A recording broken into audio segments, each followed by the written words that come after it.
Autism Awareness Day, we are honored to have Dr. C. Surya Narayan Vittal sir, Professor and HOD, Department of Pediatrics, Ashram, to give us a valuable words for the families and the children suffering from the autism. Welcome, sir. Namaste. So my first question to sir is, what is autism and how it helps to family members to support them? Autism ఈ మధ్య మనం ఎక్కువసార్లు మనం వింటున్నామండి. Autism అంటే మన ప్రవర్తనలో ఒక వ్యత్యాసం. దీనికి ఆంగ్లంలో చెప్పాలంటే న్యూరో డైవర్సిటీ డిజార్డర్ అంటే. మామూలుగా మనందరికీ కూడా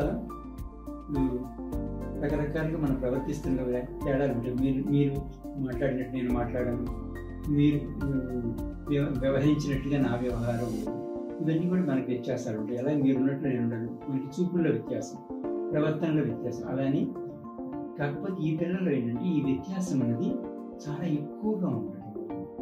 ఆ వ్యత్యాసాన్ని వల్ల వారి జీవితానికి కూడా వారి అభివృద్ధికి, వారి జీవితానికి కూడా వారికి ఉపద్రవం కల్పించడం ఉండడం వల్ల ఆటిజం అనేది చాలా ఎక్కువగా ఇంతకుముందు దీని గురించి తెలియక ఏంటంటే పిల్లవాడు ఏదో ఎలాగో ప్రవర్తిస్తున్నాడు అనుకునేవాళ్ళు.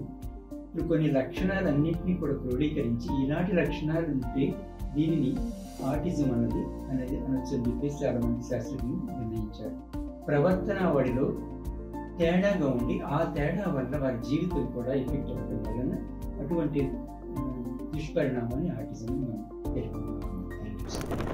Sir, what is the early signs of autism the parents should look out for? Autism గమనించుకోవడానికి ఏంటంటే ఇందాక చెప్పినట్టు ప్రవర్తన వాళ్ళలో తేడా. మామూలు పిల్లల మీద ప్రవర్తన గురించి వెళ్ళము. మనం పలకరిస్తే మనం అంతా చూసి నవ్వడం, అది సోషల్ స్మైల్ అంటాం. One of the earliest mile stones social smile. 2 ఏళ్ళ పిల్లలకి వస్తుంది. చీచి అంటే మనం చూసి నవ్వడం. ఈ ఆటిజం పిల్లల్లో ముఖ్యంగా వాళ్ళు ఐ టు ఐ కాంటాక్ట్, వాళ్ళు కన్ను కనుక్కోలేరు, ఒకరితో కన్ను కలపలేరు. తర్వాత వాళ్ళలో ఒక సపరేట్ లోకం అంటారు, వాళ్ళ వరకే వాళ్ళనే ఉంటుంటారు. ఒకే పని మళ్ళీ మళ్ళీ మళ్ళీ చేయడం, రిపిటేటివ్నెస్ అంటారు. తర్వాత సెల్ఫ్ స్టిమ్యులేటింగ్ అంటే మనకి మామూలుగా ఏంటంటే మనకి ఏదో చేస్తే మనకి బాగుంటుంది అనిపిస్తుంది. అలాగే ఒక పిల్లలు ఒకసారి ఒక చెప్పిన మాట చెప్పడం, మళ్ళీ చాలా చెడు చేస్తుంటారు. ఇవన్నీ కూడా కొంతవరకు కూడా అన్ని పిల్లలు చేసే లక్షణాలు. కాకపోతే ఇది చేతుల్లో పిసుకుపోవటం ఉన్నది, ఒక చెప్పిన మాటని ఒకే 10 సార్లు 100 సార్లు చెప్పుకుంటూ పోవటం ఉన్నది, ఒక చిన్న గిలక్కాయ తీసుకుని నేల తీసుకొని కొట్టుకుంటూ ఉండదు, లేదా తల తీసుకొట్టుకోవడం, హెడ్ బ్యాంగింగ్ అంటారు. ఇలాంటివన్నీ అదే పనిగా చేస్తూ ఉంటారు.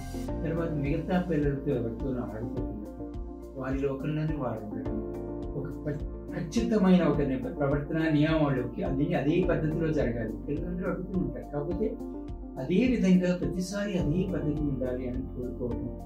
తర్వాత విపరీతంగా ఏడవడం, పిల్లలు ఏడుస్తుంటారు మామూలు, కానీ కారణం లేకుండా ఏడవడం.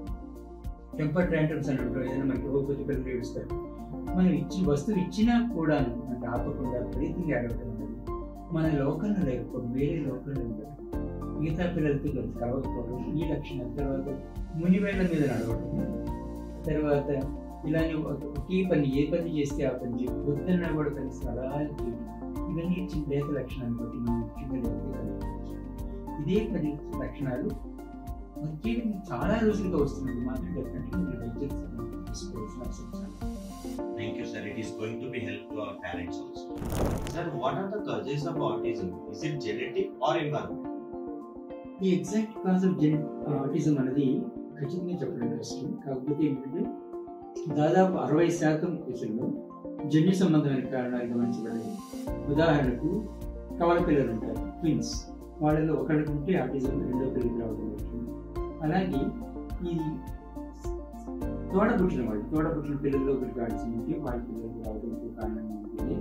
అలాగే దగ్గర బంధువుల్లో కూడా ఉండటం వల్ల కూడా ఆటిజం రావడం వల్ల ప్రత్యేకమైన ఫలానా ఒక క్రోమోజోమ్ అనేది ఇంకా గుర్తింపబడలేదు శాస్త్రజ్ఞులు, కానీ జన్యు సంబంధమైన కారణాలు ఉంటాయి.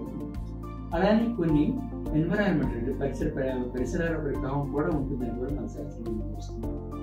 ఒకవేళ ప్రిమిచ్యూర్ ముఖ్యంగా నెలలు తక్కువ పుట్టిన పిల్లల్లో ఆటిజం అనేది రావడం జరుగుతుంది. అలానే కొన్ని మందుల వల్ల కానీ డ్రగ్స్ వల్ల కానీ తల్లి తీసుకునే ఆహారం తల్లికి ప్రెగ్నెన్సీగా ఉన్నప్పుడే వచ్చిన కొన్ని ఇన్ఫెక్షన్ వల్ల కారణంగా కూడా వీటన్నిటికీ కూడా ఎంతో కొంత అవకాశం ఉందనేది శాస్త్రజ్ఞులు నిర్మిస్తున్నారు. ఇప్పుడు ఇది ఆటిజం అనేదే కాకుండా ఇప్పుడు ఈ రోజుల్లో మనకి సాధారణంగా కనబడుతుంది వర్చువల్ ఆటిజం అని చెప్పేసి ఇంకొక జరుగుతుంది. అంటే నిజమైన ఆటిజం కాకపోయినా మన పిల్లలు ఏంటంటే ఈ ఎలక్ట్రానిక్ గ్యాడ్జెట్లు చేసి మిగతా వాళ్ళని పట్టించుకోకుండా వాళ్ళ లోకంలో ఉండిపోవడానికి వర్చువల్ ఆటిజం అని కూడా అంటున్నారు. అసలైన ఆటిజం వేరే అనుకోండి.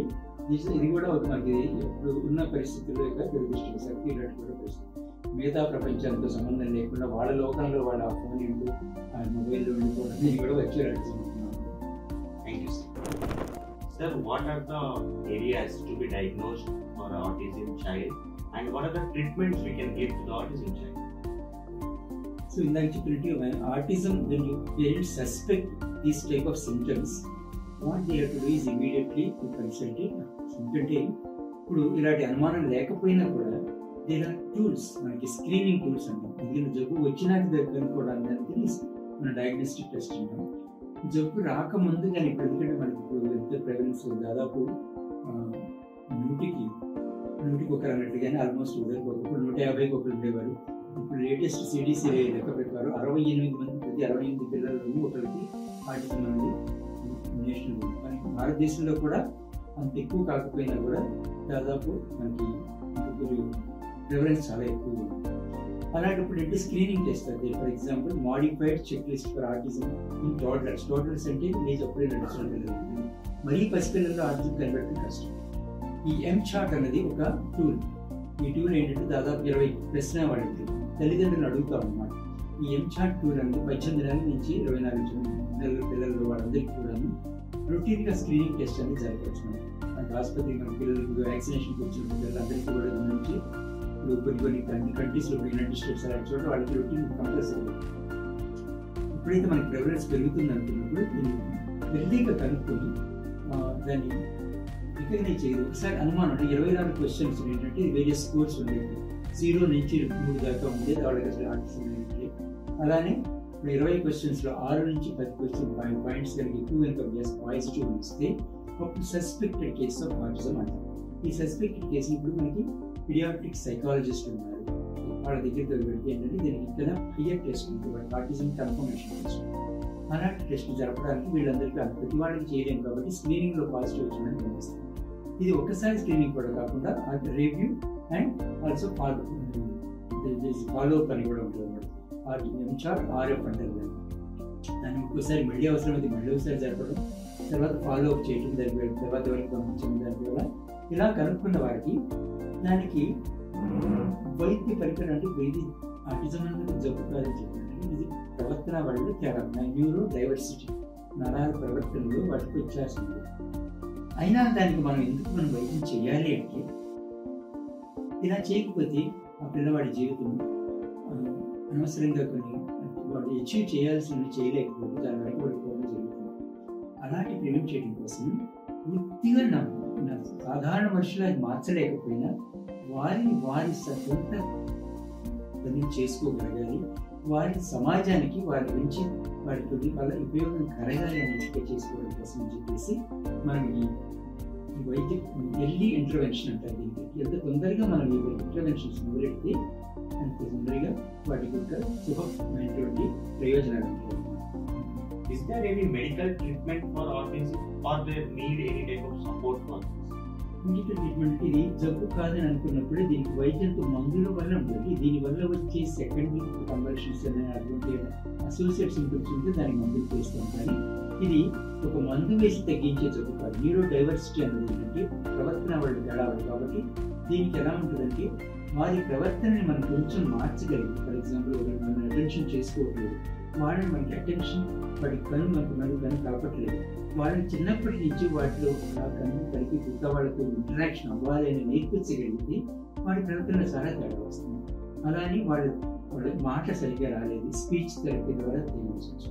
అలానే ఆక్యుపేషన్ థెరపీ అంటే వాడికి ఏదో డాక్టర్ ఇంజనీర్ చేయడం అనేది. Occupation is nothing but looking after himself. వాడి భోజనం వాడు చేయగలిగి, వాడి అవసరాలు, వాడి శుభ్రత వాడు మెయింటైన్ చేసుకోగలిగి, వాడి దైనిక అవసరాలను వాడు చేసుకోగలిగే స్థితికి రాకపోతే ఆక్యుపేషన్ థెరపీ అంటారు. అలానే కొన్ని బిహేవియర్ థెరపీ అని కూడా సైకియాట్రిస్ట్ దగ్గర, మానసిక వైద్యుల దగ్గర వెళ్తే బిహేవియర్ థెరపీ అంటారు. ఇలాంటి ఇంటర్వెన్షన్ వల్ల వారిలో చాలా వరకు ఇంప్రూవ్మెంట్ చేసి వారిని సాధారణ నార్మల్ లైఫ్కి దగ్గరగా చేసే అవకాశం ఉంది. ఇది గమనించుకుని మనం ఎన్నో వైద్యాన్ని ప్రోత్సహించాలి. Thank you, sir, for clearing all the questions. Sir, please give us some final messages for our audience to understand about the autism awareness day. Autism అన్నది ఒక న్యూరో డైవర్సిటీ, అంటే ఒక వ్యత్యాసమైన ప్రవర్తనావళి. దీన్ని అందరూ అర్థం చేసుకుని ఒక జబ్బులాగా చూసి ఆటిజం ఉన్న పిల్లల్ని చిన్న చూపు చూడటం చాలా పొరపాటు. అంతేకాకుండా మనకి సొసైటీ పరంగా అంటే సామాజికంగా కానీ ప్రభుత్వాల నుంచి కూడా ఇటువంటి పిల్లలకి కొన్ని కన్సెషన్స్, ఇప్పుడు ఇలాంటి లెర్నింగ్ డిజబిలిటీ ఉంది, డిస్లెక్సియా అంటాం. అలానే attention deficient hyper activity disorder, ఎక్కువగా ఓవర్ యాక్టివిటీ, ఇవన్నీ కూడా న్యూరో డైవర్సిటీస్. ఇలాంటి ఉన్న పిల్లలకి వాళ్ళకి నార్మల్ లైఫ్ మామూలుగా అందరితో పాటు ఉండలేరు కాబట్టి సపరేట్గా తీసుకెళ్ళి స్కూల్స్, వాటికి సపరేట్ సిలబస్. ఇప్పుడు సిబిఎస్ఈ తరఫున కూడా కొన్ని సిబిఎస్ఈ వాళ్ళు కూడాను డిస్లెక్సియా పీపుల్కి సపరేట్ సిలబస్ ఉంది. అలాంటి కొన్ని కన్వీనియన్స్ కలిగి వీళ్ళు తొందరగా అభివృద్ధి చెందగలగడానికి అందరికీ కూడా సమాజం ప్రతి ఒక్కరికి కూడా పాటుపడాలి. వారిని చిన్నచూపు చూడటం అవాయిడ్ చేయాలి. తర్వాత తల్లిదండ్రులుగా వాళ్ళు తొందరగా గమనించుకొని ఎర్లీ ఇంటర్వెన్షన్కి అవకాశాలు తీసుకుని వాళ్ళుగా ఇంటర్వ్యూ చేసి వైద్య సహకారాన్ని ఆశించడం, వాళ్ళు చెప్పినట్టుగా నడవడి చేసుకోవడం వల్ల వీళ్ళ జీవితాన్ని శుభప్రదం చేసుకోవడానికి అందరూ కూడా తోడ్పడాలని చెప్పేసి మనం. Thank you, sir, for giving all the valuable time and giving us valuable messages to our listeners also. Thank you.